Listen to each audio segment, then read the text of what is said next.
జలములలో పడి నేను వెళ్ళినా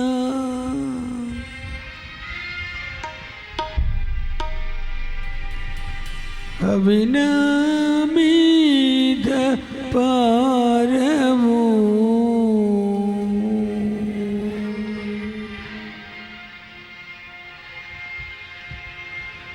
జలములలో పడి నేను వెళ్ళినా అవి నా మీద పారవు.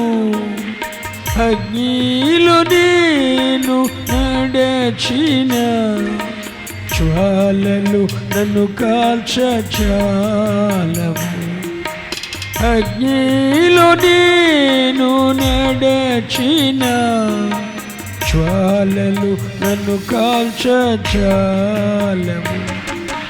హల్లెలూయా హల్లెలూయా హల్లెలూయా ఆమేన్.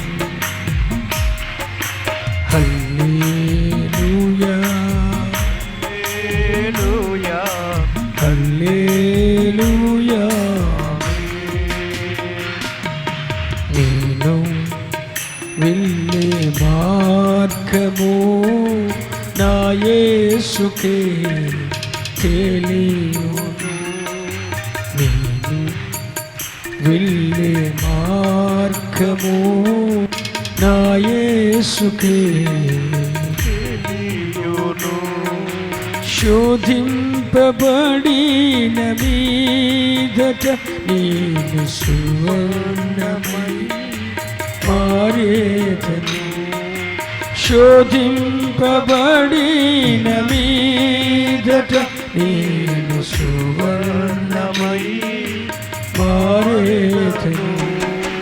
హల్లెలూయా హల్లెలూయా హల్లెలూయా ఆమేన్. హల్లెలూయా హల్లెలూయా హల్లెలూయా ఆమేన్. నేను వెళ్ళే మార్గము నా యేసుకే తెలియును. నేను వెళ్ళే మార్గము నా యేసుకే తెలియును.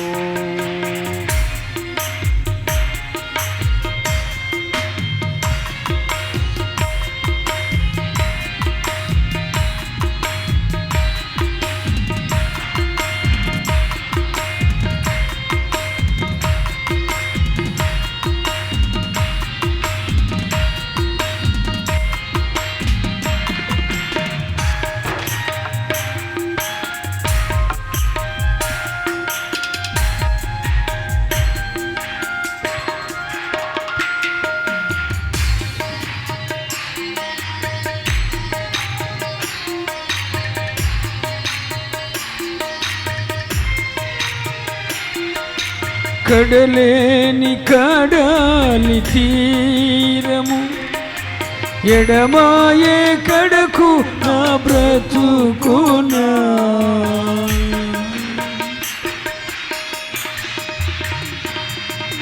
కడలేని కడాలి తీరము ఎడమాయే కడకు నా బ్రతుకునా. గురిలేని తరుణాన వేరువగా నాయల్ని నిలిచేవా నా ప్రభు. గురిలేని తరుణాన వేరువగా నా తల్లిని నిలిచేవా నా ప్రభు. హల్లెలూయా హల్లెలూయా హల్లెలూయా ఆమేన్. ఆడండి. హల్లెలూయా హల్లెలూయా హల్లెలూయా ఆమేన్.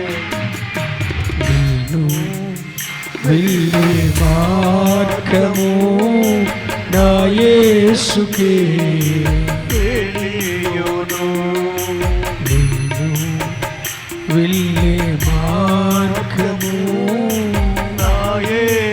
యేసుకే తెలియును.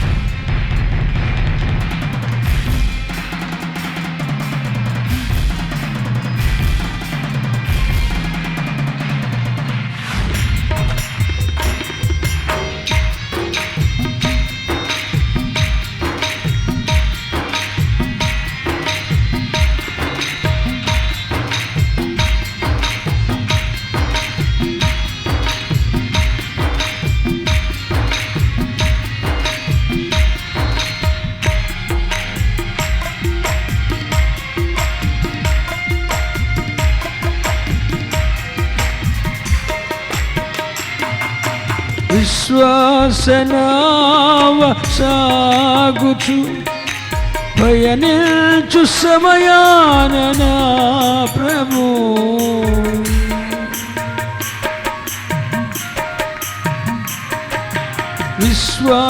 విశ్వాసనావ సాగుచు పయనించు సమయాన నా ప్రభు సాతాను సుడిగాలినే బాగా నా ఎదుటే నిలిచేవా నా ప్రభు సాతాను సుడిగాలినే బాగా నాదరినే నిలిచేవా నా ప్రభు. హల్లెలూయా హల్లెలూయా హల్లెలూయా ఆమేన్. హల్లెలూయా హల్లెలూయా హల్లెలూయా నేను వెళ్ళే మార్గము నా యేసుకే తెలియును. వెళ్ళే మార్గము నా యేసుకే తెలియును. శోధింపబడిన మీదట నేను సువర్ణమై మారెదను. శోధింపబడిన మీదట నేను సువర్ణమై మారెదను. హల్లెలూయా హల్లెలూయా హల్లెలూయా ఆమేన్ హల్లెలూయా హల్లెలూయా హల్లెలూయా హల్లెలూయా హల్లెలూయా హల్లెలూయా ఆమేన్. మా పరలోకపు తండ్రి, మీ ఘనమైన మహోన్నతమైన శక్తి కలిగిన ప్రభావం కలిగిన పునరుద్ధాన మహోన్నతమైన నామమునకు స్తోత్రము ఘనత మహిమ ప్రభావాలు చెల్లిస్తున్నామయ్యా. గతించిన కాలమంతా మీ అపారమైన కృప, ప్రేమ, కనికరం, కటాక్షం, కాపుదల, భద్రతాక్షము మా అందరి ఎడలకు వచ్చినైనా ఏ తెగులు మా గుడారం సమీపించకుండా ప్రాణాత్మ శరీరములతో మమ్మలను మీ సాన్నిధ్యములో మీ రెక్కల చాటున, మీ పర్ణశాల చాటున భద్రపరిచిన దేవా మీకు స్తోత్రమయ్యా. యేసయ్యా నాతో మాట్లాడండి అయ్యా. యేసయ్యా మాతో మాట్లాడండి అయ్యా. యేసయ్యా మా అందరితో మాట్లాడండి అయ్యా. మా ఆధ్యాత్మిక, వ్యక్తిగత, కుటుంబ జీవితాలకి సంగతులు అవసరము మీ స్వరూపంలోనికి మార్చబడటానికి నాతో మీరేం మాట్లాడదలంచారు? పరిశుద్ధాత్ముడా, మీరే నిదాసునైన నా నోట మీ మాటలు ఉంచి మీరే బోధించువానిగా, ప్రకటించువానిగా, గ్రహింపచేయువానిగా, ఒప్పింపచేయువానిగా ఆత్మకార్యాన్ని చేస్తున్నారు. అందును బట్టి స్తోత్రమయ్యా. మీ పక్షమే పనిచేటుకు ఎన్నుకున్న నిదాసునైన నేను ప్రాణాత్మ శరీరములతో మీ ఎదుట లొంగిపోతున్నాను. నన్ను నేను మీకు అప్పగించుకుంటున్నాను. మీ చేతిలో ఉన్న జిగిట మంటిని మీరు పమ్మని పరముకుమరి మీ చిత్తమంతా నెరవేర్చబడినట్లు, పరిపూర్ణమైన మీ చిత్తము మేము తెలుసుకున్నట్లు, గ్రహించినట్లు మీ మనస్సెరిగి బోధించే కృప నాకు అనుగ్రహించి నాలో ఉండి మీరే మాట్లాడి బోధించి మహిమ తెచ్చుకోమని యేసు నామమున ప్రార్థిస్తున్నాను తండ్రి, ఆమేన్.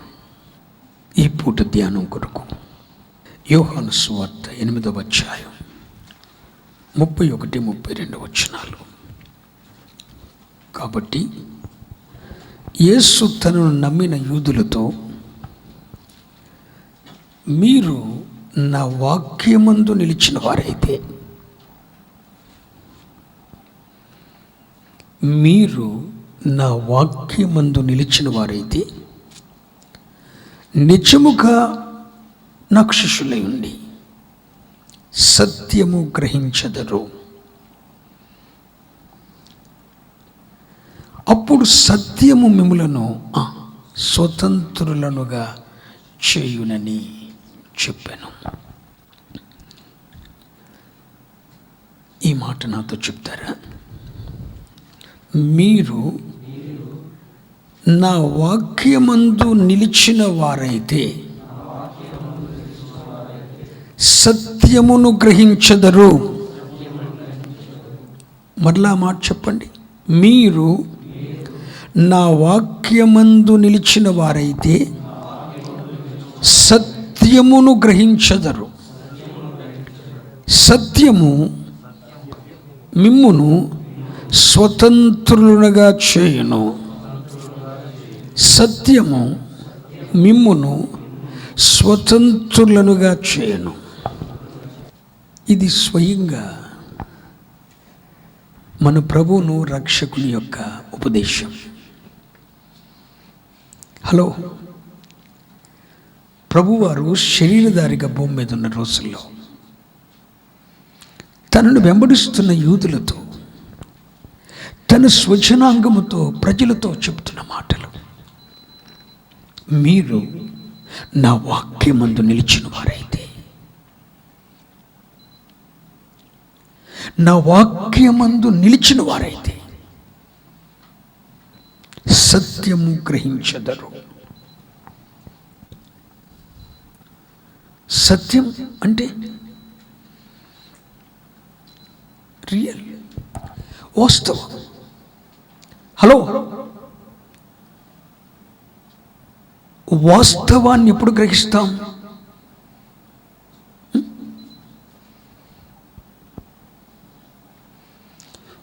మీరు నా వాక్యమందు నిలిచిన వారైతే, మీరు నా వాక్యమందు నిలిచిన వారైతే సత్యము గ్రహిస్తారు, వాస్తవము గ్రహిస్తారు. ఈ రోజున చాలా మంది జీవితాలకి ఒక గ్రహింపు లేదు.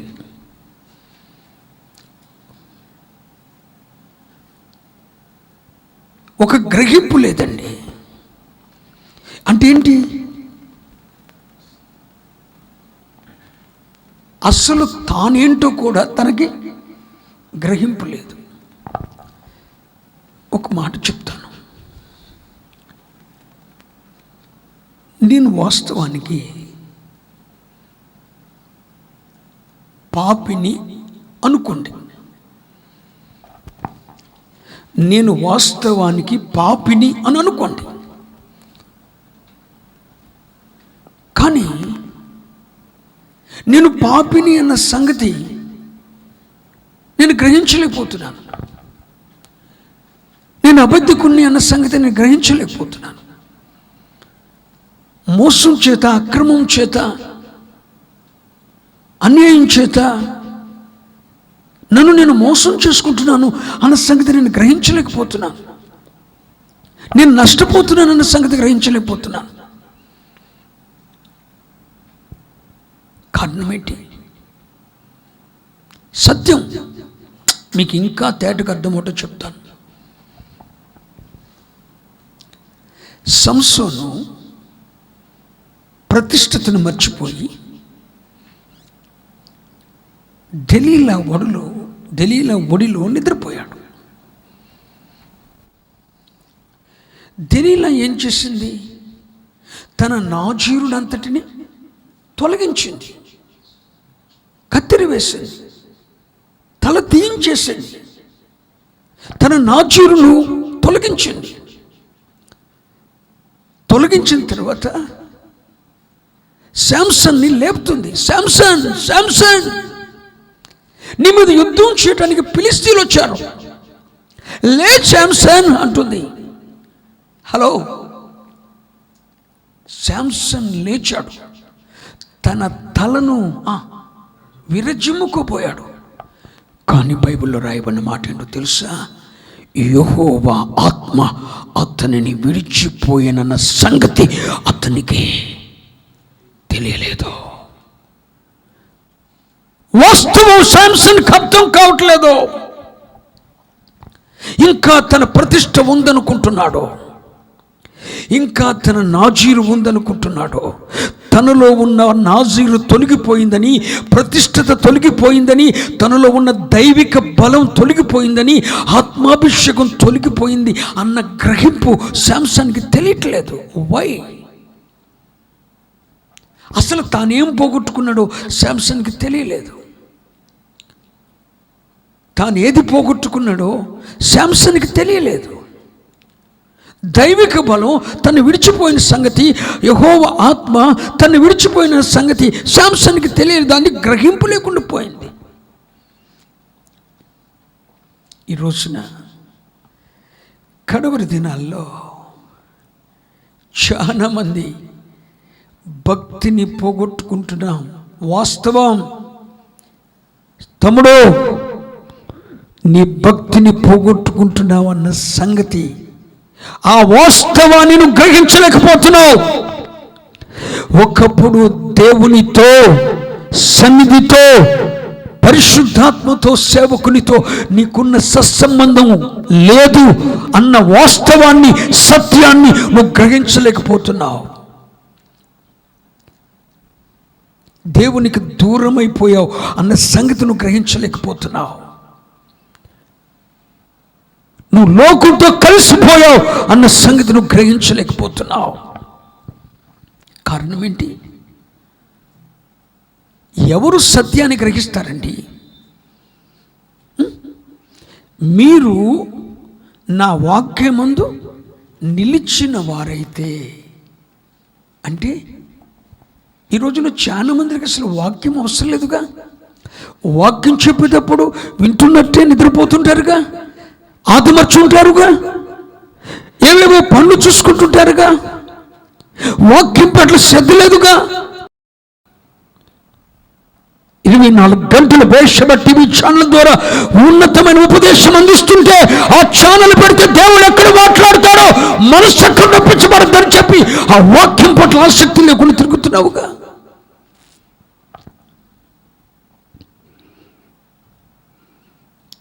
చాలా మంది వాక్యాన్ని వింటున్నారు, కానీ ఆ వాక్యమునందు నిలవట్లేదు. ఒకే ఒక మాట చెప్తున్నాను పిల్లలారా, ఎవడు దేవుని వాక్యమందు నిలుస్తాడు, ఏ వ్యక్తి దేవుని వాక్యమందు నిలుస్తాడో,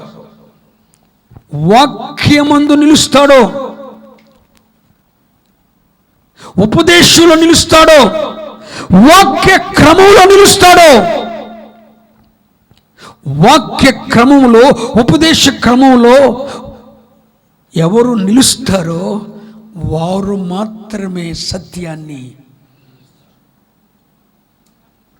అంటే అసలు నువ్వేం పోగొట్టుకుంటున్నావో గ్రహిస్తావు. యెరూషలేము నుండి యెరికోకు దిగిపోతున్న వాడు కనుక వస్త్రాలు పోగొట్టుకొని కొడ ప్రాణంతో పడున్నట్టు పడున్నావు. నువ్వు దశములతో పడున్నావు, గ్రహింపు లేదు నీకు. అసలు నీ మూల మీద వస్త్రం లేదు, నీ సంగులు లేపబడి నీ మానం ప్రజలకు కనబడుతుంది, నీ గ్రహింపు లేదు. ప్రతిష్టతను పోగొట్టుకొని కొందరు, సమర్పణను పోగొట్టుకొని కొందరు ఇంకా సమర్పణలోనే ఉన్నాము అని అనుకుంటున్నారు. ఇంకా మనము దేవునికి దూరం కాలేదనుకుంటున్నారు. ఇంకా మా తల, మా నాజీరు మాకుంది అని అనుకుంటున్నారు. వాస్తవం గ్రహించలేకపోతున్నారు. ఎవరు గ్రహిస్తారండి? అందరూ గ్రహించరు. ఎవరు వాక్యమందు నిలుస్తారో, ఉపదేశ క్రమంలో, వాక్యపు క్రమంలో ఏ వ్యక్తి నిలుస్తాడో వారు మాత్రమే తమ వాస్తవాన్ని గ్రహిస్తారు. ఒక వ్యక్తి తాను పాపినని ఎప్పుడు గ్రహిస్తాడు? వాక్యమందు నిలిచినప్పుడు. నేను చెప్తున్నా, దేవుని వాక్యం నీలో నిలవకపోయినా,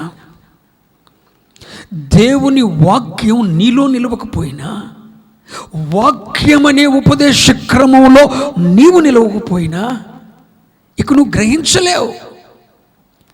నువ్వు పాపివి, పాపంలో దిగజారిపోయావు, యెరూషలేము నుండి యెరికోకు లోకం తట్టు వెళ్ళిపోయావు, దిగజారిపోయావు, కొట్టబడ్డావు, కొరపడంలో ఉన్నవన్న సంగతి గ్రహింపు రాదు నీకు. ఇక వాక్యము నీ యందు నిలవకపోయినా, వాక్యములో నీవు నిలవకపోయినా సత్యాన్ని గ్రహించలేవు. అంటే సత్యం అంటే ఏంటి? వాస్తవం. అసలు నీ వాస్తవమైన జీవితం ఏంటి?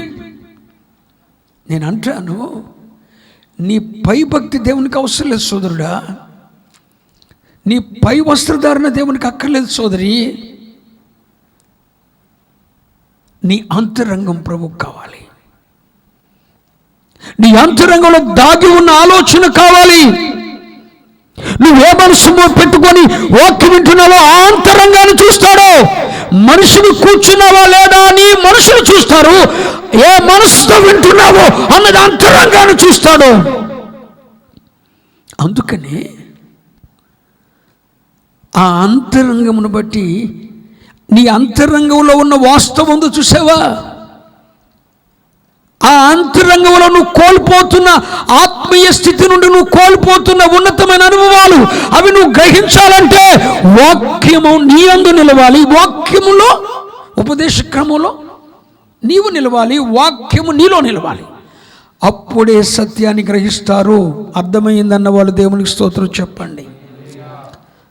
ఆ సత్యం ఏం చేస్తుంది? సత్యము మిమ్మును స్వతంత్రులనుగా చేస్తుంది. చెప్పండి హల్లెలూయా. సత్యము మిమ్ములను, సత్యము మిమ్ములను, సత్యము మిమ్ములను అంటే సత్యం అంటే నా వాస్తవికమైన ఆధ్యాత్మిక జీవితంలో నా వాస్తవికతను నేను గ్రహించగలిగితేనే సత్యం.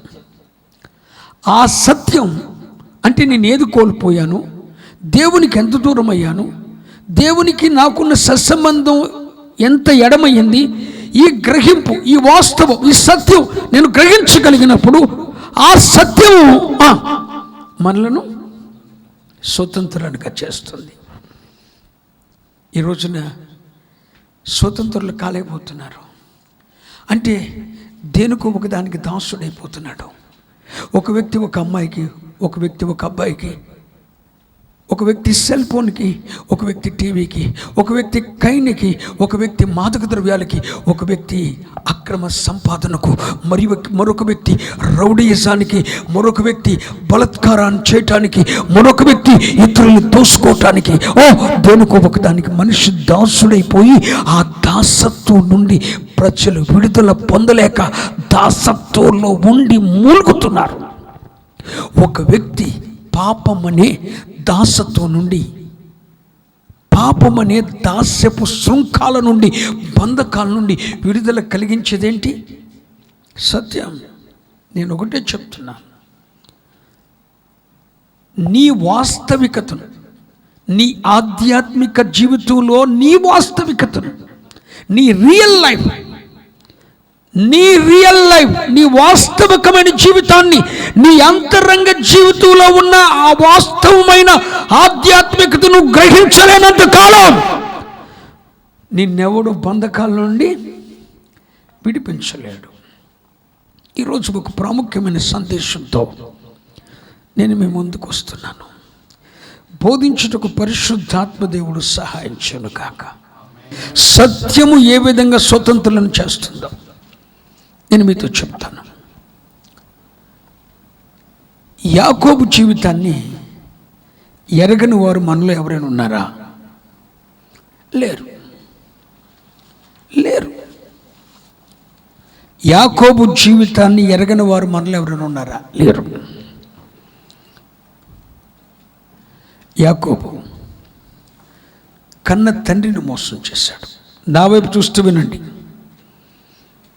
కన్న తండ్రిని మోసం చేశాడు, అన్నను మోసం చేశాడు, పిల్లనిచ్చి పెళ్లి చేసిన మామను మోసం చేశాడు. అయితే ఇలాంటి యాకోబుని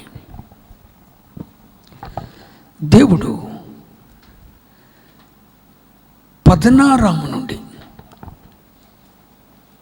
తన భార్యలు పిల్లలతో కూడా తిరిగి వస్తున్నప్పుడు మధ్యదారిలో ప్రభు ఆయన్ని దర్శించి యాకోబుని ఏం చేశాడు? 32వ అధ్యాయంలో ఏం చేశాడండి? ఆశీర్వదించి ఇశ్రాయేలుగా మార్చాడు. రైట్? ఎవరు యాకోబు? తండ్రి అడిగాడు, నీ పేరేంటి అని. అబద్ధం ఆడాడు, సత్యం చెప్పలా. ఏమన్నాడు? నీ పేరేంటంటే ఏసావు అన్నాడు. అసలు ఈడెవడు? యాకోబు. తండ్రితో అబద్ధమాడి తండ్రిని మోసం చేశాడు, జన్మనిచ్చిన తండ్రిని మోసం చేశాడు, అన్నను మోసం చేశాడు, పిల్లనిచ్చి పెళ్లి చేసిన మామను మోసం చేశాడు. ఇలాంటి మోసగాడైన ప్రభుని తొడగూటు నరం విరిచి ఇశ్రాయేలుగా దేవుడు మార్చాడు.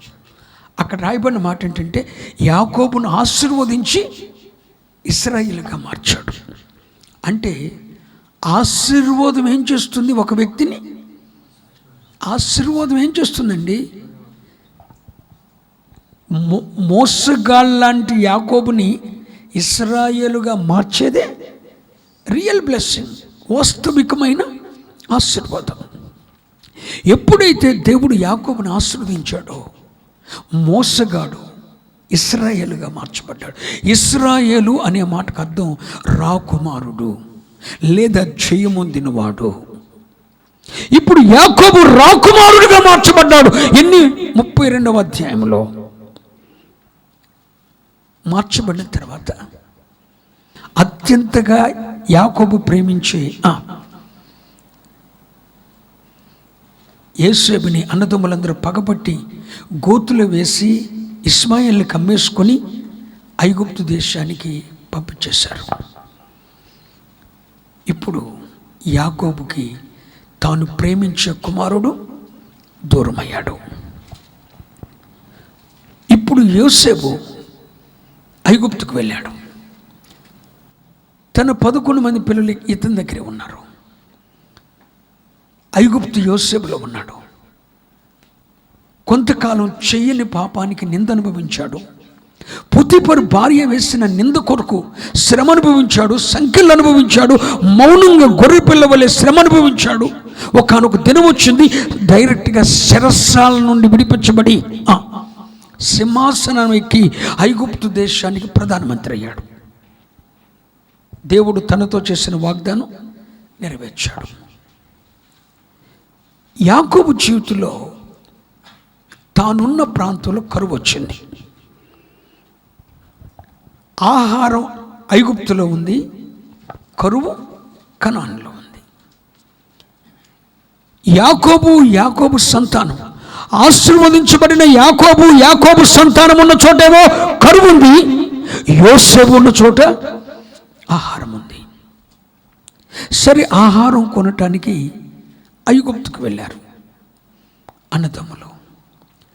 వచ్చిన వారు తన అన్నలు అన్న సంగతి యోసేపు గుర్తుపెట్టాడు. ఇంకొక సహోదరుడు ఉన్నాడు కదా, మీరు ఎంతమంది సహోదరులు అన్నారు? 11 మంది. ఇంకొకటి ఇంటికాడు ఉన్నాడు, వాణ్ణి తీసుకొస్తేనే మీకు ఆహారం ఇస్తానన్నాడు. తండ్రి దగ్గరికి వెళ్ళాడు. ఈ అన్నదమ్ములు వెళ్ళారు, తండ్రి దగ్గరికి వెళ్ళి వాణ్ణి తీసుకురమ్మన్నాడు అన్నాడు. అప్పుడు యాకోబు ఏమంటున్నాడు చూడండి, ఒక్క మాట. 32వ అధ్యాయంలో ఇశ్రాయేలుగా మార్చబడ్డాడు. 43వ అధ్యాయం 6వ వచనం ఒకసారి చూడండి. అందుకు ఇశ్రాయేలు మీకు ఇంకొక సహోదరుడు కలడని మీరు ఆ మనుషునితో చెప్పి నాకు ఇంత శ్రమ కలుగజేయనేలా అనగా. అంటే అర్థం ఏంటి? ఇంకొక సహోదరుడు ఉన్నాడని మీరు ఆ మనుషునితో ఎందుకు చెప్పారు? నా వైపు తలెత్తి చూడాలి. వాస్తవంగా తండ్రిని మోసం చేసిన, అన్నను మోసం చేసి, తండ్రిని మోసం చేసి, మామను మోసం చేసిన యాకోబుని 32వ అధ్యాయంలో దేవుడు మధ్యదారిలో కలుసుకొని తొడగూటు నరాన్ని ఇరుక్కొట్టి ఇశ్రాయేలు అన్నాడు. నీవు జయమొందిన వాడు అన్నాడు, రాజకుమారుడు అన్నాడు. యాకోబు మోసగాడని యాకోబుని ఇశ్రాయేలుగా మార్చాడు. కానీ 43వ అధ్యాయం వచ్చులో కూడా యాకోబు అంతరంగంలో ఉన్న స్వభావం మారినట్టు కనపడలేదు. కనబడుతుందా? చెప్పాలి. ఇక్కడ కూడా ఇంకా తన కొడుకులకు కూడా ఏమి నేర్పిస్తున్నాడు? అబద్ధం. ఇంకొకడు ఉన్నాడని మీరు ఎందుకు చెప్పారు అంటున్నాడు. అంటే మీరు ఒకసారి యాకోబు అంతరంగంలోకి వెళ్తే యాకోబులో ఇంకా తన నైజం, ఇశ్రాయేలుగా మార్చబడిన తర్వాత, ఒక ఆత్మీయుడిగా మార్చబడిన తర్వాత కూడా అతనిలో సత్యము చెప్పే అనుభవం కనపడలేదు. ఇంకా సత్యం కనపడలేదు. 32వ అధ్యాయంలో ఇశ్రాయేలు అయ్యాడు.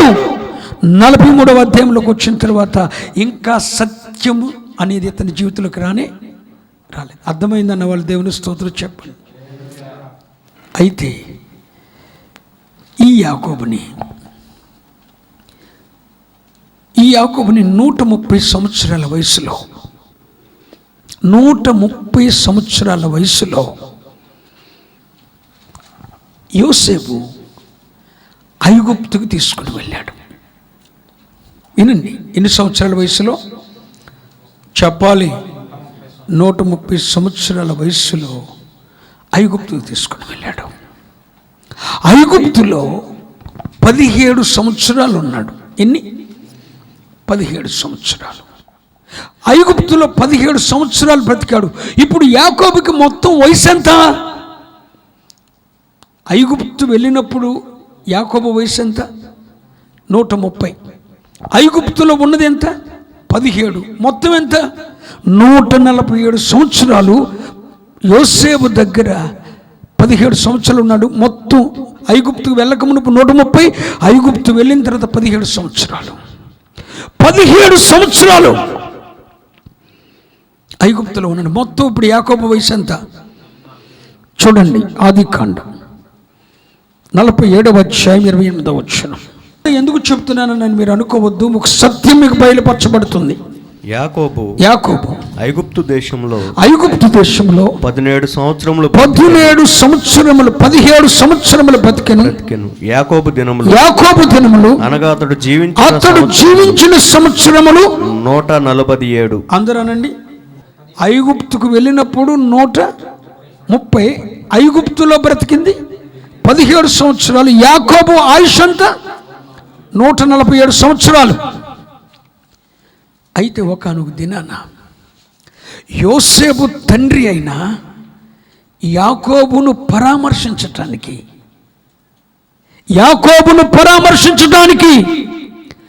ఐగుప్తు దేశాన్ని పరిపాలిస్తున్న ఫరోరాజు వచ్చాడు. ఫరోరాజు వచ్చి యాకోబును అడుగుతున్నాడు. ఆదికాండం 47వ అధ్యాయం 8వ వచనం. ఫరో, నీవు జీవించిన సంవత్సరములెన్ని అని యాకోబును అడిగినందుకు 9వ వచనం. యాకోబు అంటున్నాడు, నేను యాత్ర చేసిన సంవత్సరములు 130. నేను జీవించిన సంవత్సరములో కొంచెముగాను దుఃఖ సహితముగాను ఉండెనో. మీకు అర్థం అలా? మీకు అర్థం కాలా? ఫరో అడుగుతున్నాడు, నీవు జీవించిన సంవత్సరాలు ఎన్ని అని. యాకోబు అంటున్నాడు, నేను యాత్ర చేసిన సంవత్సరాలు 130, నేను జీవించిన సంవత్సరాలు కొంచెం. అంటే యాకోబు అంతరంగాన్ని తెరిచి ఫరోతో మాట్లాడుతున్నాడు. అయ్యా, నాకు దేవుడు 147 సంవత్సరాల ఆయుష్ ఇచ్చాడు. 147 సంవత్సరాల ఆయుష్లో 130 సంవత్సరాలు సంచార యోగినై యాత్ర చేస్తూ బ్రతికాను. కానీ ప్రభువు కొరకు జీవించిన సంవత్సరాలు 17 మాత్రమే.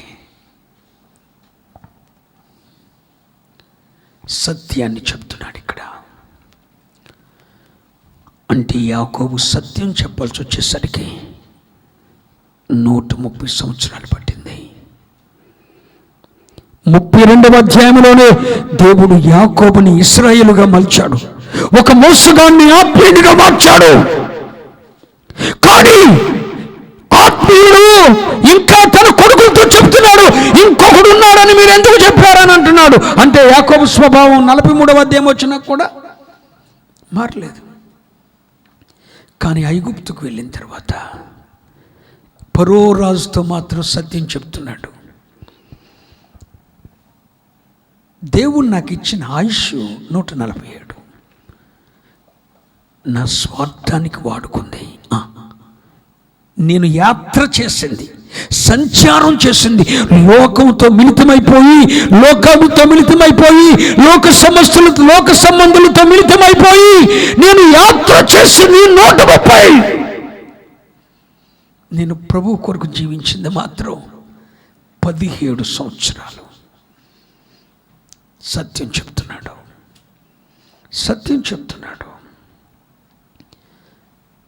నేను అడుగుతున్నాను,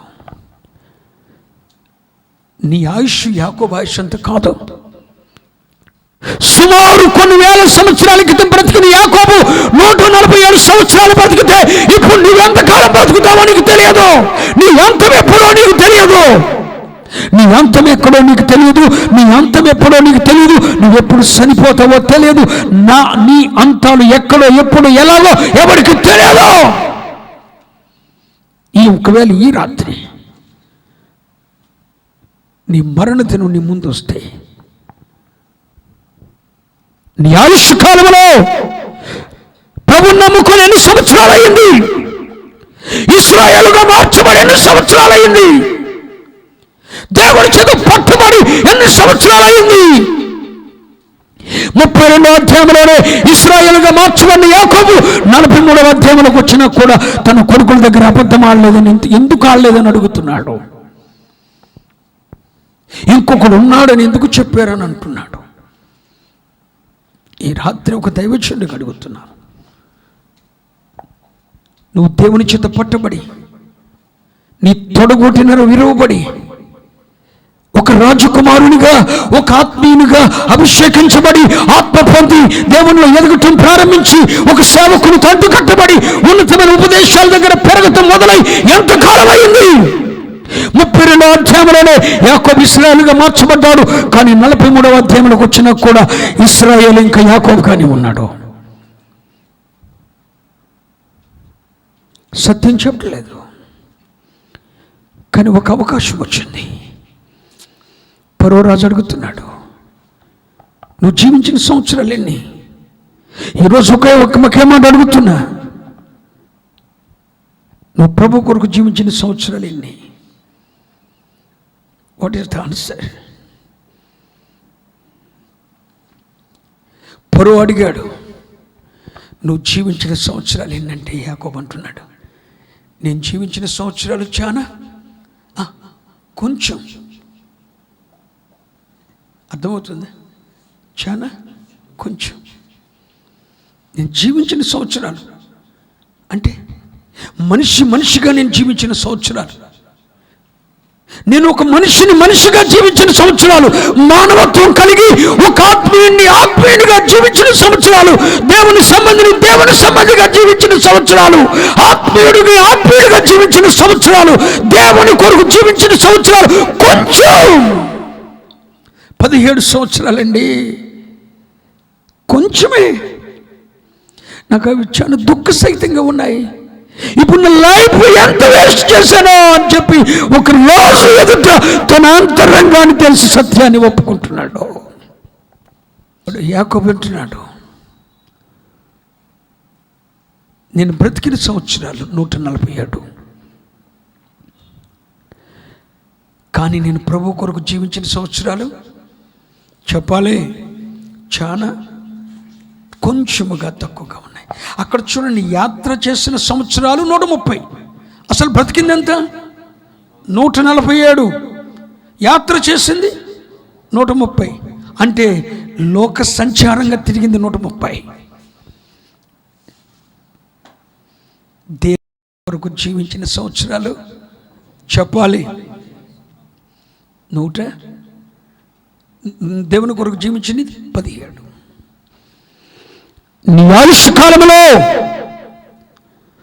నీ ఆయుష్ కాలంలో నీవు దేవుని కొరకు జీవించిన సంవత్సరాలు ఎన్ని?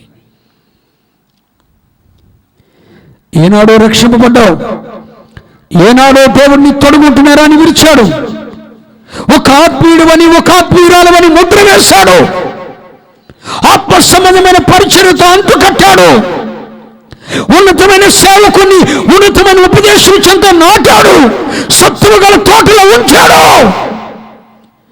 నువ్వు జీవించిన సంవత్సరాలు ఎన్ని? 2 సంవత్సరాలు బట్టి ప్రభు కొరకు బతుకుతాను అంటావా? నువ్వు జీవించిన సంవత్సరాలు ఎన్ని? నీ మరణం ఎప్పుడో నీకు తెలియదు కదా, దేవుని రాకడెప్పుడో తెలియదు. ఒకవేళ ఈ రాత్రి ప్రభు రాకడొస్తే, ఒకవేళ నువ్వు పోతే, పోవంటాకి ఆధారం లేదు. నేను పోవచ్చు, నువ్వు పోవచ్చు, పెద్ద విశేషమేం లేదు.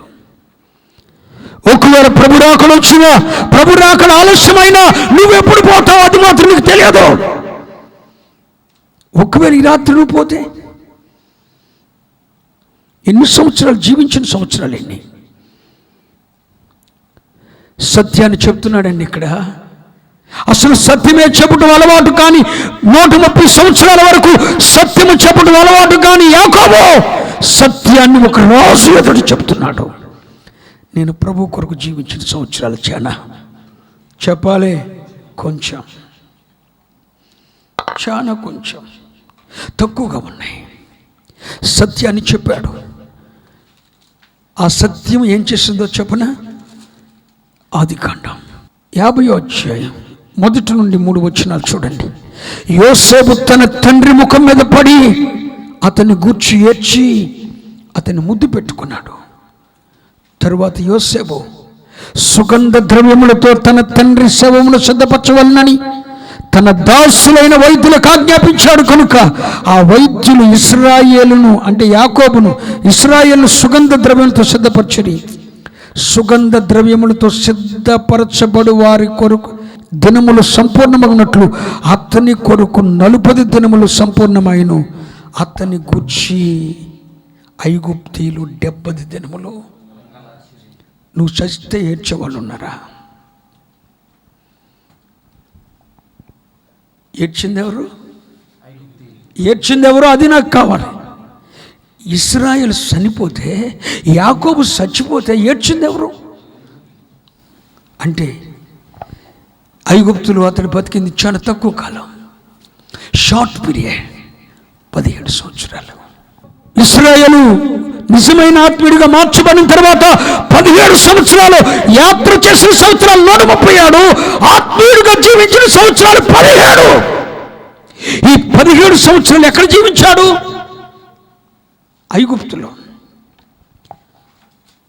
ఇప్పుడు 17 సంవత్సరాల ఆత్మీయ జీవితాన్ని, 17 సంవత్సరాల ఆత్మ సంబంధమైన జీవితాన్ని అన్యజనులైన ఐగుప్తుల మధ్య జీవిస్తే, యాకోబు చచ్చిపోతేనంట అన్యజనులు ఐగుప్తీయులు ఎన్ని దినాలు ఏడ్చారట చెప్పాలి. బైబిల్లో నయోమి బెత్లెహేం విడిచిపెట్టి మోయాబుకి వెళ్ళింది. మోయాబుకి వెళ్ళిన తర్వాత భర్త చనిపోయాడు. ఏడ్చిందండి? ఏడ్చినట్టు బైబిల్లో ఉందా? లేదే. 2 కొడుకులు పోగొట్టుకుంది, ఏడ్చిందా? అంటే ఏంటి? భర్త చనిపోతేనే ఏడుస్తుంది భార్య. అంటే ఒకవేళ షోయింగ్ చేస్తే ఏడుతాడేమో, నువ్వు భర్త చనిపోతే భార్య ఏడుస్తుందని, భార్య చనిపోతే భర్త ఏడుస్తుందని, తండ్రి చనిపోతే పిల్లలు ఏడుస్తారని ఇవంత లేదు. బ్రతుకున్నంతకాలం డాడీ బ్రతికి, చచ్చిపోతే బాడీ, అంతేగా. బాడీ తీయండి అంటారు, నిన్నటిదాకా డాడీ, అందరికీ డాడీయే. చనిపోయిన తర్వాత బాడీ అయిపోతుంది. కానీ ఒక ఆత్మీయుడు 17 సంవత్సరాలు తన జీవితాన్ని అన్యజనుల మధ్య నివసిస్తే, ఇశ్రాయేలు చనిపోతే, యాకోబు చనిపోతే, ఐగుప్తీయులు 70 రోజులు ఏడుస్తున్నారంటండి. అంటే నేను అంటాను, అతన్ని 17 సంవత్సరాల సత్యంతో కూడిన ఆత్మ సంబంధమైన జీవితం అన్యజనుల మీద ప్రభావం చూపెట్టింది.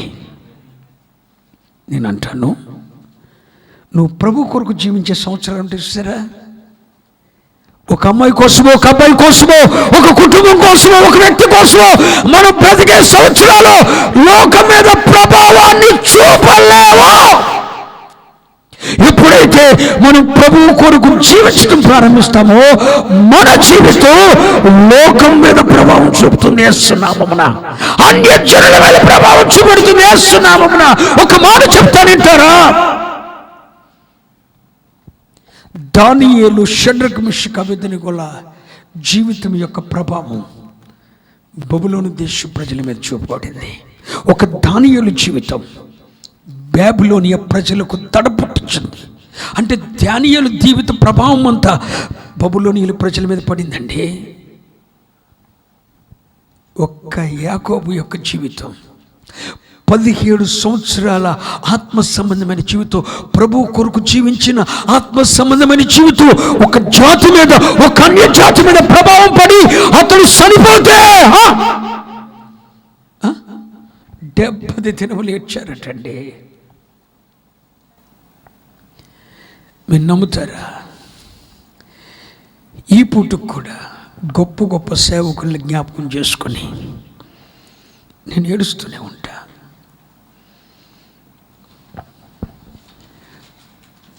గొప్ప గొప్ప సేవకులు జ్ఞాపకం చేసుకొని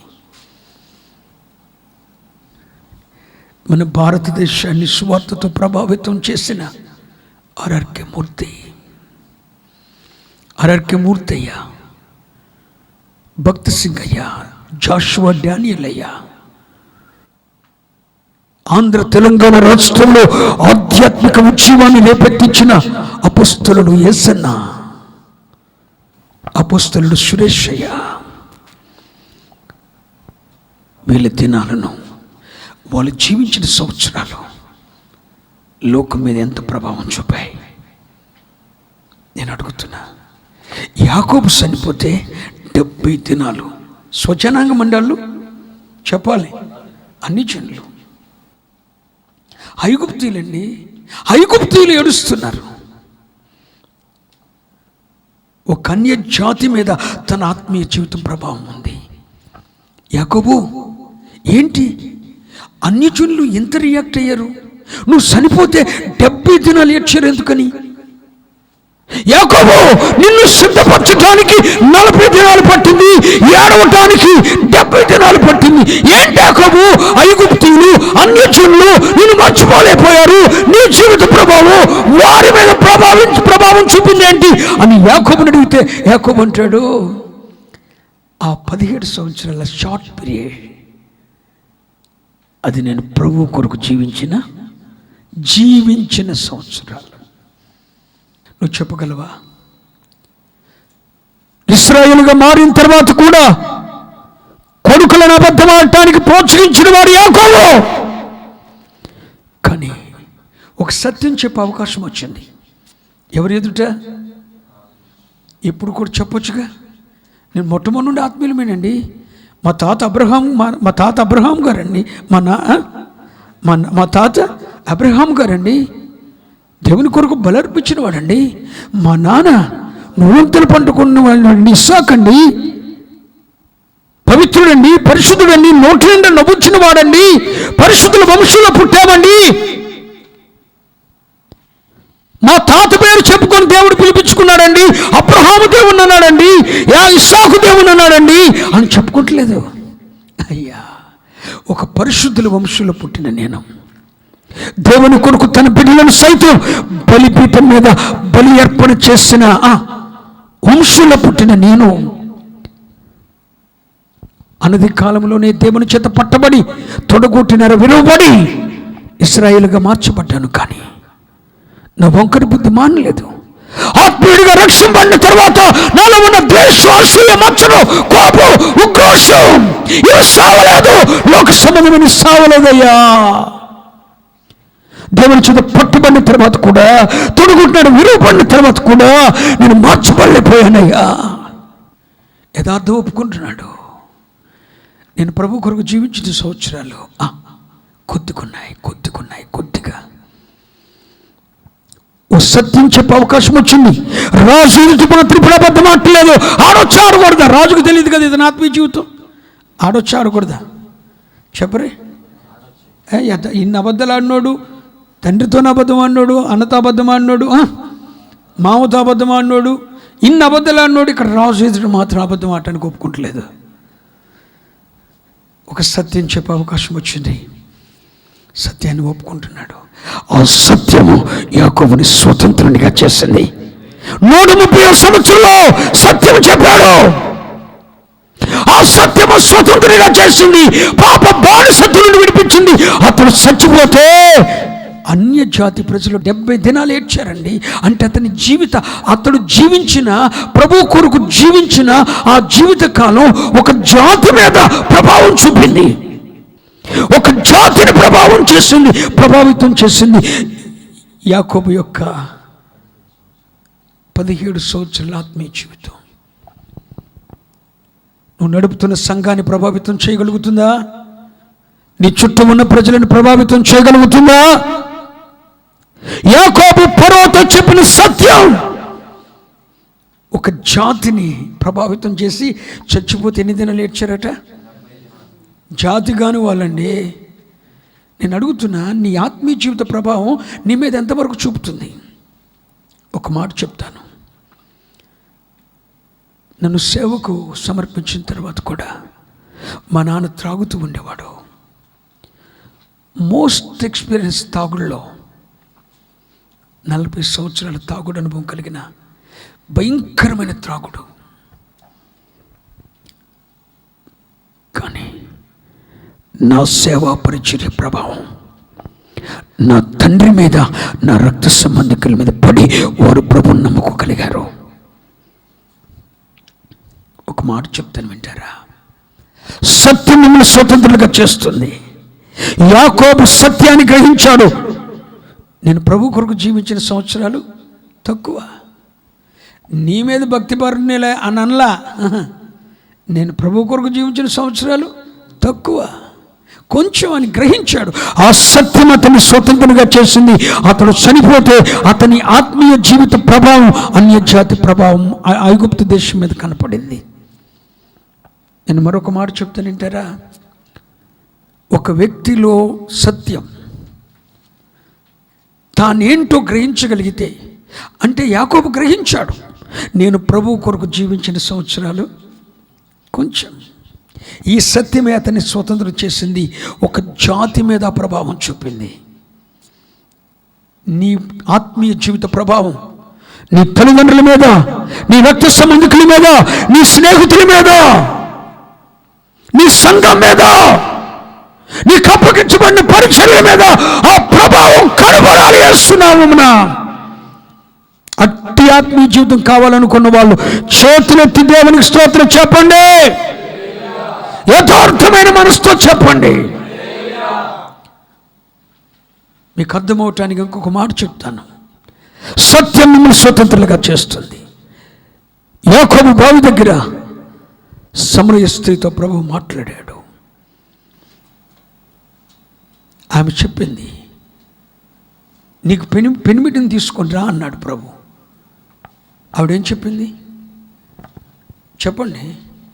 నాకు పెనిమిటి లేడు. వాస్తవం చెప్పింది, అబద్ధం చెప్పిందా? వాస్తవం చెప్పింది. ప్రభు అన్నాడు, సత్యమే చెప్పిదివి అన్నాడు. నా వైపు చూస్తే వినండి, అమ్మా నీ పెనిమిటిని తీసుకురా అన్నాడు. నేను నీకు నీ అవసరాలన్నీ తీరే జీవజలపు పొగ్గిస్తాను, నీ పెనిమిటిని తీసుకుని రా అన్నాడు. యేసయ్యకు తెలియదా ఆమెకు పెనిమిట్లేడని? తెలుసు కూడా నీకు పెనిమిటిని తీసుకొని రా అన్నాడు. అంటే ఉన్నవాడే నా పెనిమిటిని తీసుకురావాలిగా. మరి అతడు నా పెనిమిటి కాదు అని యథార్థం ఒప్పుకుంది, సత్యం చెప్పిందే. ఇప్పుడు నేను నాతో ఉన్నవాడు నా పెనిమిటి కాదు, రియల్ వాస్తవం సత్యాన్ని చెప్పింది. ఇప్పుడు పర్లేదు, ఈడే నన్ను పోషిస్తున్నాడు, ఈడు నా పెనిమిటి అనలా. ఆమె చెప్పిన సత్యం. మరొక మాట చెప్తానంటారా? ఈమె గ్రామంలోకి వెళ్ళి చెప్తుంది. అప్పుడు యేసే అంటారు, నీకు 5 చదవండి అన్నమాట. యోహాను సువార్త పెనిమిటి లేడని చెప్పిన మాట 17-18 వచనాలు. 18 వచనం, నీకు 5 పెనిమిట్లు ఉండ్రి. అదేంటి? ఇప్పుడున్నవాడు నీ పెనిమిటి?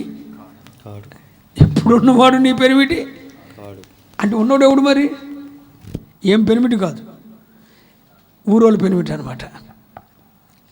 అంటే ఎలా చెప్తానేనండి. దావీదు తర్వాత రాజు అయింది ఎవరు?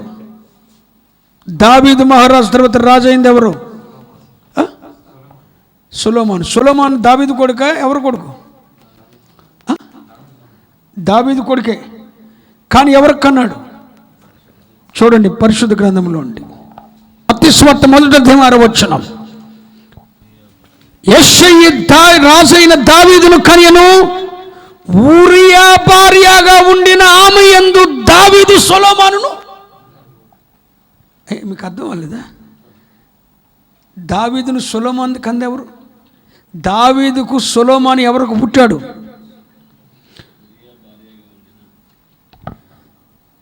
దావీదు భార్య అని రాయబడిందా? ఊరియా భార్య. ఊరియా భార్య. ఊరియా భార్యకు పుట్టింది ఎవడు? దావీదు కొడుకు. కానీ భార్య ఎవరిది? బైబిల్లో 3 చోట్ల ఊరియా భార్య అని రాయబడింది తప్ప దావీదు భార్య అని రాయబడలేదు. మళ్ళా అబీగయీల్ని చేసుకున్నాడు నాబాలు చనిపోయిన తర్వాత. అబీగయీలు గురించి రాయబడిన మాట ఏంటో తెలుసా? దావీదు భార్య అని రాయబడింది. ఎందుకని? బైబిల్ ఎంత సత్యమో. నాబాలు చనిపోయిన తర్వాత ఏమని చేసుకున్నాడు? దావీదు భార్య అయింది. కానీ దావీదుకు పిల్లల్ని కన్న కానీ ఇప్పుడు దావీదు భార్య కాదు. ఇప్పుడు సమరయ స్త్రీ దగ్గర ఉన్న పెనిమిటి కూడా ఆమె పెనిమిటి కాదన్న సంగతి యేసయ్యకు అడుగుతున్నా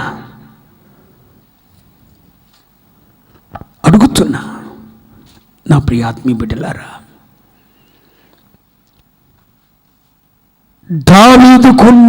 దావీదుకు బిడ్డను కనిన భార్య ఊరియా భార్య, దావీదు భార్య కాదు. కానీ కన్నదెవరిని? దావీదు కొడుకుని.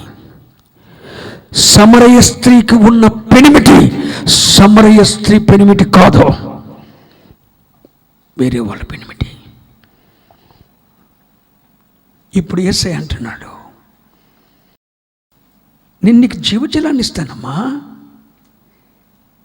నీ అవసరాలన్నీ తీర్చే కృపనిస్తానమ్మా, నిన్ను అందలాలెక్కించే కృపనిస్తానమ్మా, దేశం యొక్క ఉన్నత స్థలాల మీద నిలుపుతానమ్మా, నా సాక్షిగా ఉంచుతానమ్మా, నా జీవ గ్రంథంలో నీ పేరు రాయిస్తానమ్మా, సాక్షిగా ఉంచుతానమ్మా. నీ పెనిమిటిని తీసుకురా. ఇంత ఆప్షన్ వచ్చినప్పుడు ఆల్రెడీ ఉన్నాడుగా. ఏం పేరే మోతున్నాడుగా. ఎవడో ఒకడు సచ్చోడో బుచ్చోడు ఎవడో ఏమి దగ్గరే ఉంటున్నాడుగా, ఏమనే ఉంచుకున్నాడుగా. ఈడే నా భర్త అయ్యా, ఈడే నా పెనిమిటే తీసుకురావాలిగా. ఆమె సత్యం చెప్తుంది, నాకు పెనిమిటి. వా హస్తపడి కూడా నువ్వు చెప్పగలవా ఈ సత్యాన్ని? నాకు పెనిమిటి లేడు. మరి ఎవరమ్మవాడు? నా పెనిమిటి కాదు. మరి నీ పెనిమిటి కాను నీతో ఎందుకుంటున్నాడు? నీ భర్త కానీ భర్త వద్దో సత్యం స్వతంత్రులుగా చేస్తున్న రాత్రి నీ భార్య కాదు, ఊరియా భార్య. ఊరియా భార్యకు నువ్వు పిల్లలు కంటావా? ఊరియా భార్య కొరకు నీ బిడ్డలు శాపగ్రస్తం చేసుకుంటా వస్తావు. సత్యము నేను స్వతంత్రం చేయాలంటే నువ్వు పర్ఫెక్ట్గా చెప్పు, ఆమె నా భార్య కాదు. దావీదుని అడగండి, దావీదు ఆమె ఎవరు? ఊరియా భార్య అంటాడు. అబీగయీలు ఎవరు? నా భార్య అంటాడు. మరి కొడుకునే కొడుకు కన్నావు, ఊరియా భార్య కన్నాను అంటాడు. చెప్తున్నాను, నువ్వు పోషించేది ఎవరిని? నీ కష్టార్జితాన్ని హెచ్చించేది ఎవరికి? ఎవరి పిల్లలకు, ఎవరి సంతానానికి? నీ భార్య కాని భార్యకా, నీ బిడ్డలు కాని బిడ్డలకా? వద్దు. ఆ బంధకాల నుండి బయటకు రావాలని ప్రభువు కోరుకుంటున్నాడు. ఆమెనండి. నీ పెనిమిటి కాని పెనిమిటి నీకు అక్కర్లేదు, బయటకు రా. సమరయ స్త్రీ సత్యం చెబుతుంది, వాడు నా పెనిమిటి. నువ్వు చెప్పగలవా ఈ సత్యాన్ని? యేసయ్యతో సత్యం చెప్పడమే కాదండి, ఊరిలోకి వెళ్ళిందండి. ఊరిలోకి వెళ్ళి ఏం చెప్తుంది? సగం సాక్ష్యం మూసుకొని సగం సాక్ష్యం బయట పెడతలా. ఏమని చెప్తుంది? నువ్వు ఒప్పుకోగలవా? దైవ సేవకుల మీద ఎంక్వైరీలు తీశానని ఒప్పుకో. నువ్వు నీ అతిక్రమం నువ్వు ఒప్పుకో. నీ కన్ను ఎంత చెడిందైతే నీకు ఆలోచన వస్తుంది. ఒక్క నిమిషం ఆలోచించు. ఎందుకు ఆశీర్వాదం నిలిచిపోతుంది? నీ అంతరంగంలో ఉన్న దాన్ని బట్టి కాదా? ఒక్క నిమిషం మనసు పెట్టు. ఈ సమరయ స్త్రీ ఊర్లోనికి వెళ్ళిందండి, ఊర్లోనికి వెళ్ళింది. యేసయ్య దగ్గర సత్యమే చెప్పింది. ఏమని? అతడు నా పెనిమిటి.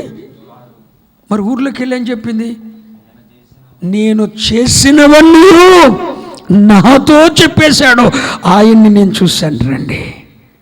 కానీ ఈ రోజున ఆత్మ ప్రత్యక్షత కలిగిన వారికి క్యాన్సర్ గడ్డలు, కడుపులో ఉన్న గడ్డలు, కడుపులో ఉన్న ప్రాబ్లమ్స్, అనారోగ్యాలు కనబడుతున్నాయి. కానీ లోపల దాగున్న పాపం, ఇది ఆత్మ ప్రత్యక్ష జనాల, దెయ్యం ప్రత్యక్ష జనాల? యేసయ్య అంతరంగంలోని చూసి మాట్లాడాడు. ఏమేమి చెప్తుంది? యేసయ్యతో సత్యం చెప్పింది, అతను నా పెనిమిటి కాదని.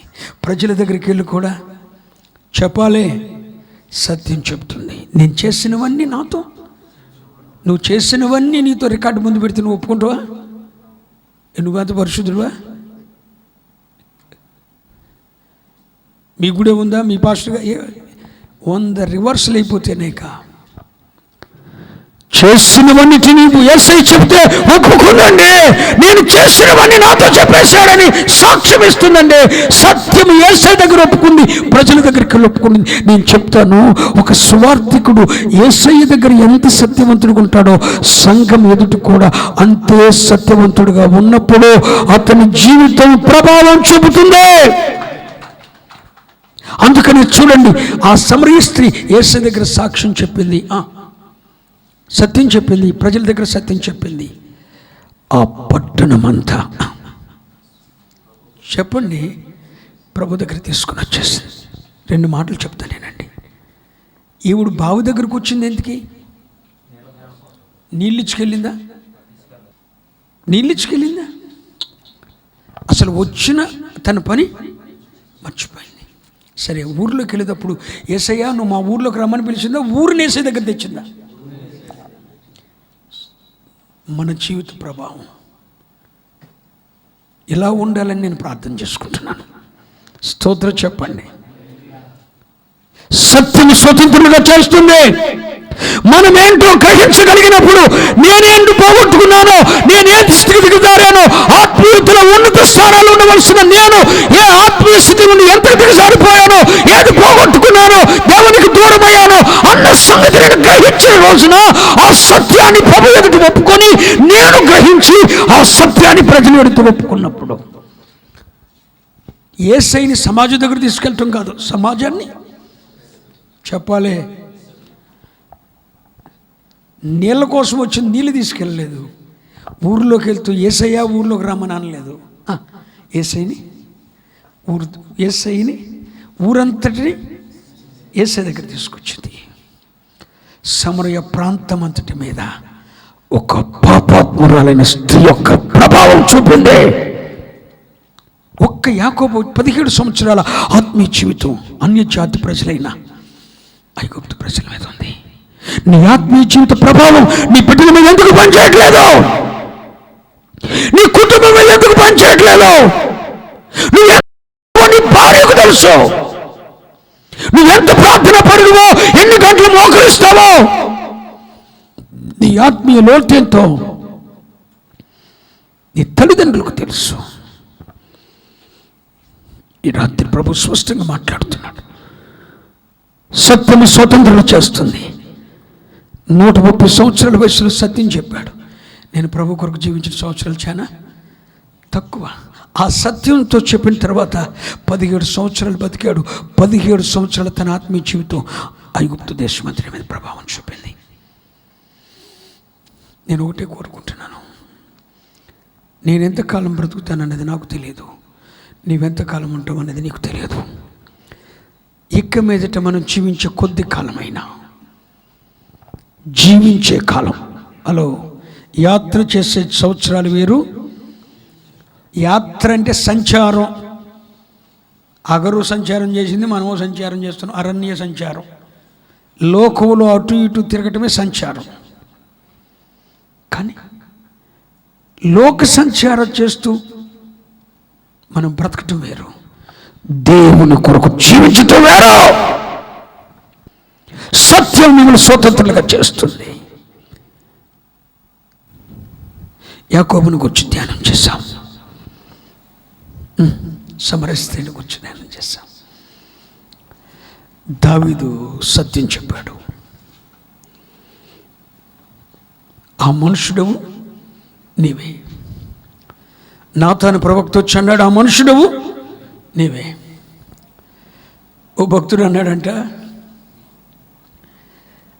దావీదు తప్పు చేశాడు అన్నాడంట. నాలాంటి ఓ భక్తుడు, ఓ పాస్టర్ గారు ప్రసంగం చెప్తున్నారంటే ఇలాగే, అయ్యగారు ఒక నిమిషం ఆగుతారా అన్నారండి. చెప్పండి. దావీదు చాలా తప్పు చేశాడండి. ఊరియాని చంపించినప్పుడు నాతాను కూడా చంపించేసి ఉంటే ఎవరిని? నాతాన్ అంటే ఎవరు? ప్రవక్త. ఈయన కూడా చంపించేసినట్టే దానికి ఎంత చెడ్డ పేరు దావీదుకు వచ్చేది. నేను అనుకుంటున్నాను, నిజమే. ఒక సైన్యంలో నమ్మకస్తుని చంపించిన దావీదు దైవజను చంపడం పెద్ద విశేషమేమి కాదు. కానీ ఆ దైవజను ఎదుట 40 రాజ్యాలకు చక్రవర్తిగా ఉన్న దావీదు ముందుకు వచ్చి ఒక ప్రవక్త, ఆ మనుషుడు నీవే అని అంటే, ఆ మనుషుడిని నేనే తలదించుకున్నాడు తప్ప తలెత్తలేదు. నేను పాపం చేశానని ఒప్పుకున్నాడు. ఆ సత్యమే దావీదుని స్వతంత్రుని చేసిందే. స్తబలగొడు. ఒక దైవజనుడి దగ్గర ఈ యథార్థను ఒప్పుకోగలవా? నా పెనిమిటి కాదని చెప్పగలవా? నా భర్త కాదని చెప్పగలవా? నా భార్య కాదని చెప్పగలవా? నా భార్య కాని భార్యని పోషిస్తున్నాను, దాని పిల్లలు పోషిస్తున్నాను చెప్పగలవా? 40 రాజ్యాల చక్రవర్తి దావీదు, ఆ మనుషుని నేనే. నేను పాపం చేశానయ్యా. చిన్న పిల్లలు ఏడ్చేశాడు. సమూయేలు ప్రవక్త ఇతనికి ముందు రాజ్యాన్ని పరిపాలించిన సౌలు దగ్గరికి వెళ్ళాడు. యెహోవా ఆజ్ఞను నెరవేర్చితివా అని అడిగాడు. ఆయన అడక్కమునిపి చెప్పేస్తున్నాడు, నేను యెహోవా ఆజ్ఞను నెరవేర్చితిని అంటే ఆయన వచ్చిదే అడుగుతాడని తెలుసు. చెప్పిందంతా చేసావా అంటాడు. దైవజనుడు వచ్చి ఏమో అడుగుతాడు, అదే అడుగుతాడు. ఆయన రాకమునిపై వస్తున్నాడు అంతే. సౌలు అంటున్నాడు, యెహోవా ఆజ్ఞను నేను నెరవేర్చితిని అన్నాడు. వెంటనే సమూయేలు అంటాడు, ఆ అరుపులు, ఆ కేకలు, ఆ రంకెలు, ఎడ్ల రంకెలు ఎక్కడి అన్నాడు. అయ్యా, యెహోవాకు కానుకీటక నిన్ను దేవుడు విడిచిపెట్టేశాడు. అబద్ధమాడాడు, దేవుడు విడిచిపెట్టేశాడు. నా కృపను నీకు దూరం చేశానన్నాడు. కానీ దావీదుకు దేవుడు తన కృపను, ఎందుకని? అతనిలో ఉన్న సత్యం అండి. 2 రాజులు, ఒకడు అబద్ధమాడాడు ప్రవక్తతో, దేవునితో కాదు ప్రవక్తతో. ఒకడు ఎప్పుడైనా దైవజనుని దగ్గర నువ్వు నిదార్థంగా ప్రవర్తించగలవా? నువ్వు లోకాన్ని విడిచిపెట్టలేవు, లోక బంధాలు వదులుకోలేవు. అవసరమైతే దైవజనుని విడిచిపెట్టేస్తావు, నువ్వు విడిచిపెట్టేస్తావు. సౌలు అదే చేశాడు. లోకాన్ని, లోక సంపదను వదులుకోలేక దైవజనుని వదులుకున్నాడు. అబద్ధం ఆడాడు. యెహోవా ఆజ్ఞ నెరవేర్చాను అని అబద్ధం ఆడాడు. కానీ దావీదు 40 రాజ్యాల చక్రవర్తి ఒక పిల్లవాళ్ళలాగా ఆ మనుషుని నేనేనయ్యా అని ఒప్పుకున్నాడు. నిజంగా ఆ విశ్వాసం అనే దాంట్లో అంతరార్థం ఉంది. ఉరియాని చంపినోడు నాతాన్ని కూడా చంపేసి ఉంటే పని అయిపోయేదని కదా. కానీ దావీదు ఎంత సాత్వికుడు, సేవకుని దగ్గర ఎంత విధేయత కలిగిన వాడండి. అందుకే ఆ సత్యం అతని స్వతంత్రం చేసిందండి. దావీదు ఒక ఊరియా భార్య విషయంలో తప్ప అతడు మరేనాడు పాపం చేయలేదో. నిన్ను వచ్చి సాక్ష్యం రాయగలదా? ఒక్క ఊరియా భార్య విషయంలో తప్ప అతడు మరెన్నడూ పాపం చేయలేదు అని దావీదును గురించి దేవుడిచ్చిన సాక్ష్యం నీ కొరకు ఇవ్వగలడా? ఇవ్వలేడు. ఒక ఊరియా భార్య విషయంలోని పాపం చేశాడు. దావీదు పాపం చేస్తాడు లేదని చెప్పేసి ఒక కన్య పిల్లను, ఇశ్రాయేలు జాతంతటిలో ఒక సౌందర్యవతి అయిన కన్య పిల్లను తీసుకుని వచ్చి దావీదు పక్కలో పెట్టారు. కానీ దావీదు పాపం నా కుమార్తె అన్నాడు. పాపం చేసే అవకాశం వచ్చిన పాపం చేయలేదండి. పాపమే తన గదిలోకి వచ్చిన పాపం చేయలేదండి. అది నీతివంతులు అనుసున్నా. నువ్వు ఒప్పుకోగలవా? సౌలు సత్యం చెప్పలేదు, విసర్జించబడ్డాడు, కృప దూరం అయిపోయింది. దావీదు సత్యం చెప్పాడు, ఆ సత్యం అతని స్వతంత్రం చేసింది. నీ అంతరంగ విషయంలో, నీ ఆత్మీయ విషయంలో ఎప్పుడు సత్యం మాట్లాడుతాను అడుగుతున్నా. అన్నయ్య సభ్యురాలు అబద్ధం ఆడే కదా మెడమెడికి చనిపోయారు.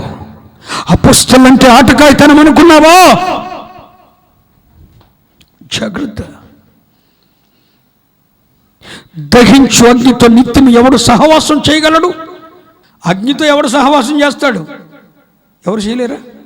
చేయవచ్చు. ఎవరు?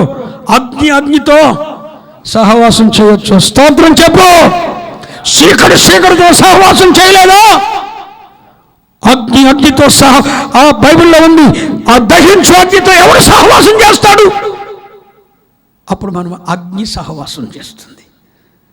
స్తోత్రం. హల్లెలూయా. నీ అంతరంగంలో సత్యాన్ని కోరుకుంటున్నాడు దేవుడు. నీ అంతరంగంలో సత్యాన్ని కోరుకుంటున్నాడు దేవుడు.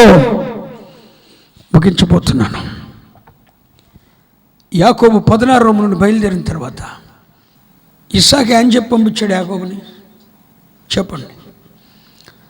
నీ మామ కూతుర్లో ఒక్కదానిని పెళ్లి చేసుకొచ్చుకోమన్నాడు. మనోడు ఎంతమంది చేసుకున్నాడు? ఆ ఇంట్లోకి ఆడపిల్లలు ఎవరు లేరు. దాసీల్ని మొత్తం అందరినీ, దాసీలకి ఈయన మొగుడు, యజమానురాలు కూతుర్లకి ఈడే మొగుడు. ఒకదాన్ని చేసుకొని నలుగురిని చేసుకొచ్చుకున్నాడు. ఎంత దారుణమైన పరిస్థితి యాకోబు జీవితం. చెప్తానేనండి. ఇదంతా ఎందుకు వచ్చింది కర్మరా అంటే, వాళ్ళ మామ సగుడిదాన్నో పొడిదాన్నో చేసాడు పెళ్ళి. ఆ లేయ దాంతో వచ్చేసి ఉంటే పుస్తకాలు దాంతో సరిపోయేది. వీడికి ఎవరు కావాల్సి వచ్చింది? రాహేలు కావాల్సి వచ్చింది. రాహేల్ కోసం మరొక 7 సంవత్సరాలు కొలువు చేశాడు. రాహేల్ ఏం చేసింది? వత్త వాళ్ళ నాన్నగారి ఇంటి దేవతలను దొంగిలించుకొని వచ్చింది. వినండి, చాలా లోదైన పాఠం చెప్తాను. ఇంటి దేవతలను దొంగిలించుకొని వచ్చింది. ఇప్పుడు యాకోబు ప్రతిష్ఠితుడు. ఇతని భార్య ఏం దొంగిలించుకోతుంది? విగ్రహాలు దొంగిలించుకోతుంది. విగ్రహం ఉండొచ్చా? విగ్రహాలు దొంగిలించుకొని వస్తుంటే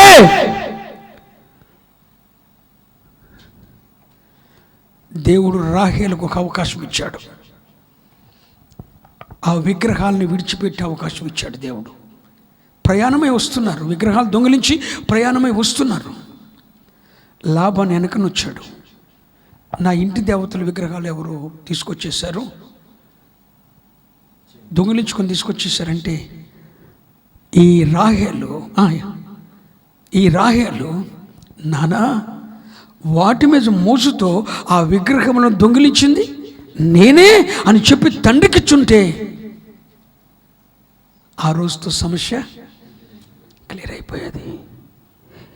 తాను దొంగిలించుకొచ్చిన విగ్రహాల మూట మీద కూర్చొని నేను కడగా ఉన్నాను, నేను లేవలేను, బలహీనంగా ఉన్నాను అని అబద్ధమాడింది. అంటే రాహేలుతో పాటు తన తండ్రి ఇంటి దేవతల విగ్రహాలు రావడం దేవునికి ఇష్టం. హలో, రాహేలుతో పాటు తన తండ్రి ఇంటి దేవత విగ్రహాలు రావడం దేవునికి ఇష్టం. ఒక అవకాశం ఇచ్చాడు. రాహేలు, నువ్వు వచ్చేది కనాను దేశానికి వస్తున్నావు. కనాను దేశానికి ప్రయాణమైన నీవు, నా ప్రతిష్ఠుడైన యాకోబుకి భార్య అయిన నీవు ఈ విగ్రహాలతో నువ్వు రాకూడదు, ఈ విగ్రహాలతో నువ్వు ప్రయాణం చేయకూడదు, ఈ విగ్రహాలు నీతో ఉంటే నీకు ప్రమాదం అని ఆ విగ్రహాలను తన నుండి దూరం చేయడానికి తన తండ్రిని పంపించాడు, తన తండ్రితో మాటలు ఇచ్చాడు. కానీ రాహేలు సత్యం చెప్పట్లేదు. రాహేలు తన కింద కడగా పెట్టుకొని నేను కడగా ఉన్నానని అబద్ధం ఆడి ఆ రాహేలు తెచ్చిన విగ్రహాలు అప్పుడు యాకోబు అన్నాడు, ఆ విగ్రహాలు ఎవరి దగ్గర ఉన్నావు వాడు మరణమవుతాడు అన్నాడు. ఎవరు? యాకోబు. రాహేలు బిడ్డను కంటూనే చచ్చిపోయింది. కనాను దేశానికి వెళ్ళిందా? చెప్పాలి. కనాను దేశానికి వెళ్ళలేదు. పితరులు ఉండే సమాధుల కాడ పాతి పెట్టబడిందా? పాతి పెట్టబడలేదు. చేరవలసిన గమ్యస్థానం చేరలేదు. యాకోబు జీవితంలో ఎందుకు ఇంత దారుణమైన పరిస్థితి జరిగిందండి? రాహేలు జీవితంలో ఎందుకు ఈ దారుణమైన పరిస్థితి జరిగిందండి?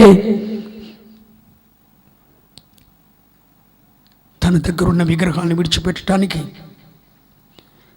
సత్యం చెప్పడానికి, నేనే ఆ విగ్రహాలు దొంగిలించాను అని తండ్రితో సత్యం చెప్పడానికి, నేనే నాన్న ఆ విగ్రహాలు దొంగిలించాను, నా యొద్ద నాన్న ఆ విగ్రహాలు ఉన్నాయని తండ్రితో సత్యం చెప్పడానికి దేవుడు ఒక అవకాశం ఇచ్చాడు. ఆ అవకాశాన్ని రాహేలు సద్వినియోగపరచుకోలేదు.